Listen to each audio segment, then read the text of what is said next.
السلام علیکم ناظرین، سیاست ٹی وی کے عالمی خبرنامے میں آپ کا خیر مقدم ہے۔ میں ہوں جسیم نظامی۔ آئیے سب سے پہلے ڈالتے ہیں سرخیوں پر ایک نظر۔ شمالی غزہ کے جبالیہ کیمپ میں صہیونی فوج کی درندگی، 11 گھروں پر بمباری، 150 سے زائد افراد شہید، درجنوں زخمی۔ اسرائیلی قیدیوں کی رہائی کے لیے کسی بھی سنجیدہ کوشش کا آغاز جنگ بندی سے ہونا چاہیے، حماس لیڈر اسامہ حمدان کا بیان۔ امریکی وزیر خارجہ بلنکن نے جنگ بندی کے حوالے سے قطر کا کیا دورہ۔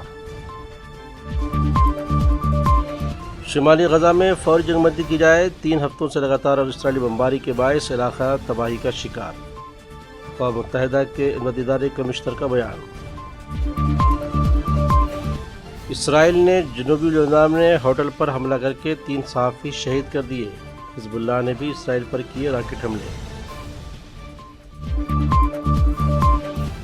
فلسطینی عوام کے ساتھ تاریخی ناانصافی، جب تک یہ مسئلہ حل نہیں ہوگا تشدد کا تسلسل نہیں ٹوٹے گا، روسی صدر ولادیمیر پوتین کا اہم بیان۔ تو یہ تھے سرخیاں، اب خبریں تفصیل سے۔ غزہ پٹی میں شہری دفاع کے ترجمان نے کہا ہے کہ شمالی غزہ پٹی میں جبالیہ کیمپ میں قابض صہیونی فوج نے درندگی کا مظاہرہ کرتے ہوئے 11 گھروں پر بمباری کر دی ہے، جس کے نتیجے میں 150 سے زیادہ افراد شہید ہو گئے اور درجنوں زخمی ہوئے۔ شہید ہونے والے فلسطینیوں میں زیادہ تر بچے اور خواتین شامل ہیں۔ غزہ سول ڈیفنس نے وضاحت کی کہ قابض فوج نے جبالیہ میں ایک رہائشی علاقے میں بمباری کر دی۔ یہ بمباری اس مقام پر کی گئی جہاں پہلے ہی وہاں پر بمباری کے متاثرین موجود تھے۔ اس سے قبل جمعرات کو غزہ پٹی پر اسرائیلی حملوں میں 34 فلسطینی شہید کر دیے گئے تھے۔ غزہ میں سرکاری میڈیا آفس کے ڈائریکٹر اسماعیل الثباتا نے کہا ہے کہ قابض اسرائیلی فوج کے طیارے غزہ میں ہر گھنٹے کے بعد قتل عام کر رہے ہیں۔ انہوں نے وضاحت کی کہ قابض فوج نے پناہ گاہوں اور نقل مکانی کے مراکز پر بمباری تیز کر دی ہے اور جبالیہ اور اس کے گرد و نواح پر وحشیانہ بمباری بدستور جاری ہے۔ اسلامی تحریک مزاحمت حماس کے سیاسی شعبے کے سینئر رکن اسامہ حمدان نے کہا ہے کہ مزاحمتی فورسز کے پاس موجود اسرائیلی قیدیوں کی رہائی کے لیے کسی بھی سنجیدہ کوشش کا آغاز جنگ بندی سے ہونا چاہیے۔ حمدان نے انکشاف کیا کہ ثالثوں نے حماس کے وفد کو مذاکرات کے آگے بڑھانے کے لیے کی جانے والی کوششوں سے آگاہ کیا ہے، لیکن حماس کا وفد تحریک کے مستقل جنگ بندی کے نکات اور سابقہ شرائط پر کام کر رہا ہے۔ انہوں نے کہا کہ حماس کا وفد قاہرہ میں پیش کیے گئے خیالات کو سننے گیا تھا، لیکن حماس کے موقف میں کوئی تبدیلی نہیں آئی ہے۔ حماس جنگ بندی کے لیے اپنی شرائط پر قائم ہے اور ان میں کوئی تبدیلی نہیں کی گئی ہے۔ انہوں نے زور دے کر کہا کہ اگر قابض دشمن یہ سمجھتا ہے کہ وہ قتل اور غارت گری اور فلسطینیوں کی نسل کشی کے ذریعے فوائد حاصل کر سکتا ہے تو یہ اس کا فریب ہے۔ ہم جنگ سے نہیں تھکنے والے۔ انہوں نے مزید کہا کہ شمالی غزہ میں مجاہدین نے شہادت کے لیے اپنی بیعت کا عہد کیا ہے اور وہ مزاحمت جاری رکھنے کے لیے پرعزم ہیں۔ اس دوران امریکی وزیر خارجہ انٹونی بلنکن نے کہا کہ غزہ پر نسل کشی کی جنگ کو روکنے کے لیے مذاکراتی عمل آگے بڑھ رہا ہے۔ اسرائیل اور حماس کے درمیان جنگ بندی اور قیدیوں کے تبادلے پر مذاکراتی اجلاس چند دنوں میں منعقد کیا جائے گا۔ انہوں نے دعویٰ کیا کہ اسرائیل نے جنگ کے اہداف حاصل کرنے کے لیے اور حماس کے فوجی ڈھانچے کو ختم کر دیا گیا ہے۔ بلنکن نے قطر میں قطری وزیر اعظم اور وزیر خارجہ محمد بن عبد الرحمن الثانی کے ساتھ ایک پریس کانفرنس کے دوران کہا کہ آنے والے دنوں میں مذاکرات ہوں گے اور ہمیں معلوم ہو جائے گا کہ آیا حماس ان کے بارے میں سنجیدہ ہے یا نہیں۔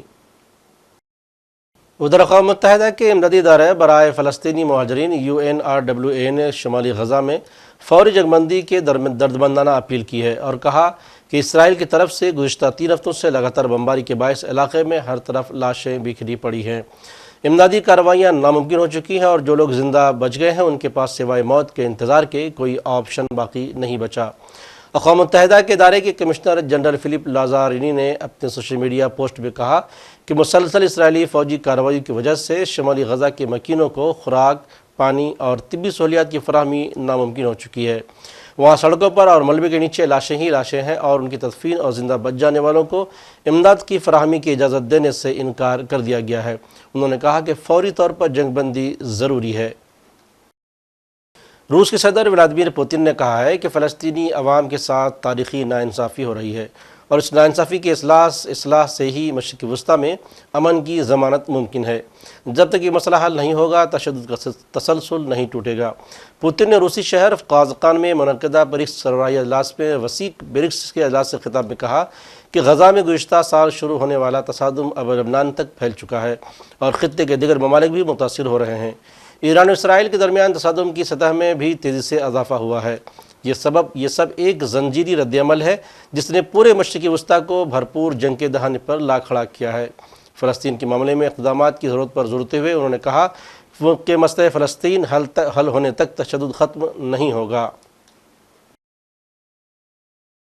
ادھر اسرائیل نے جنوبی لبنان میں ہوٹل پر حملہ کر کے 3 صحافی شہید کر دیے۔ اطلاعات کے مطابق نہ تو انخلاء کے احکامات تھے اور نہ کوئی وارننگ دی گئی تھی، لیکن اس کے باوجود اسرائیل نے حملہ کر کے 3 صحافیوں کو شہید کر دیا، جبکہ لبنان سرحد پر حزب اللہ سے جھڑپ میں 5 سیونی فوجی کی بھی ہلاکت کی تصدیق کی گئی ہے اور 7 فوجی زخمی ہوئے ہیں۔ اس دوران حزب اللہ کے درجنوں راکٹ شمالی اسرائیل کی طرف داغے گئے، جس کے بعد اسرائیلی فوج نے تصدیق کی ہے کہ حملے میں 3 افراد زخمی ہوئے ہیں۔ اسرائیلی فوج کے مطابق لبنان سے راکٹ حملوں کے دوران آئرن ڈوم سمیت اسرائیلی فضائی دفاعی نظام نے چارج سنبھال لیا ہے اور حزب اللہ کے میزائلوں کو روک دیا گیا۔ امریکی صدر جو بائیڈن کے نام خط میں 60 سے زیادہ ڈیموکریٹک قانون سازوں نے پاکستان کے سابق وزیر اعظم عمران خان کی رہائی کے لیے کوششوں پر زور دیا ہے۔ واضح ہے کہ عمران خان نے فوج کو اپنی سیاست سے بے دخلی کے لیے مورد الزام ٹھہرایا ہے۔ پیش ہے اس حوالے سے تفصیلات۔ امریکہ کے صدر جو بائیڈن کے نام خط میں 60 سے زائد ڈیموکریٹک قانون سازوں نے پاکستان کے سابق وزیر اعظم عمران خان کی رہائی کے لیے کوششوں پر زور دیا ہے۔ ان قانون سازوں کا کہنا ہے کہ واشنگٹن عمران خان کی رہائی کے لیے اسلام آباد پر اپنا اثر و رسوخ استعمال کرے۔ یاد رہے کہ عمران خان اگست 2023 سے مختلف مقدمات کے تحت جیل کی سزا کاٹ رہے ہیں۔ امریکی ایوان نمائندگان کے 60 سے زائد ڈیموکریٹک قانون سازوں نے جو بائیڈن کو لکھے گئے ایک مشترکہ مکتوب میں زور دیا کہ وہ پاکستانی جیل میں بند عمران خان کی رہائی کو محفوظ بنانے کے لیے پاکستانی حکومت پر دباؤ ڈالیں۔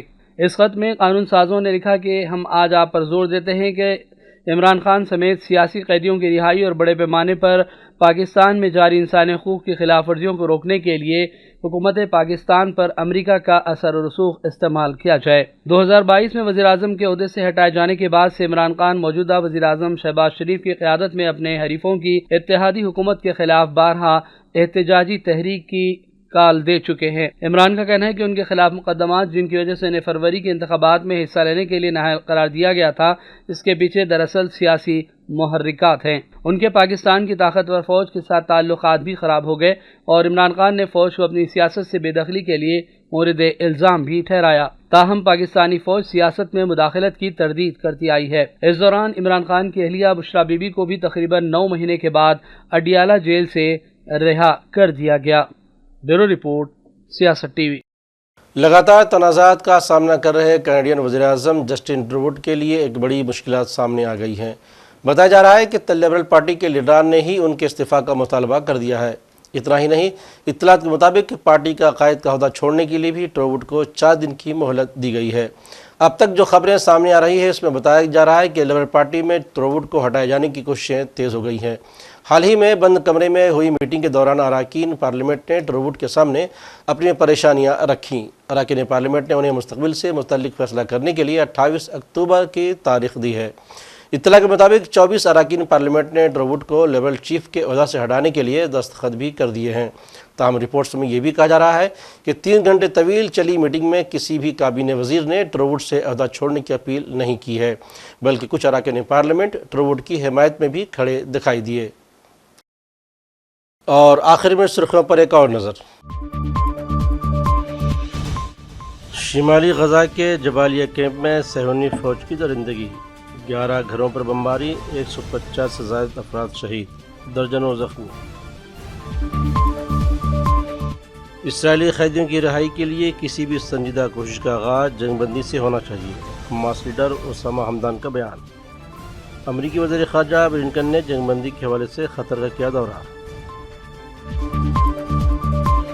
شمالی غزہ میں فوری جنگ بندی کی جائے، 3 ہفتوں سے لگاتار اور اسرائیلی بمباری کے باعث علاقہ تباہی کا شکار، اقوام متحدہ کے امدادی ادارے کمشنر کا بیان۔ اسرائیل نے جنوبی لبنان میں ہوٹل پر حملہ کر کے 3 صحافی شہید کر دیے۔ حزب اللہ نے بھی اسرائیل پر کیے راکٹ حملے۔ فلسطینی عوام کے ساتھ تاریخی ناانصافی، جب تک یہ مسئلہ حل نہیں ہوگا تشدد کا تسلسل نہیں ٹوٹے گا۔ روسی صدر ولادیمیر پوتین کا اہم بیان۔ تو ناظرین، سیاست ٹی وی کے عالمی خبرنامے میں آج بس اتنا ہی۔ مزید اپڈیٹس کے لیے آپ بنے رہیں سیاست ٹی وی کے ساتھ، اور مجھے اور سیاست ٹی وی کی پوری ٹیم کو دیجیے اجازت۔ اللہ حافظ۔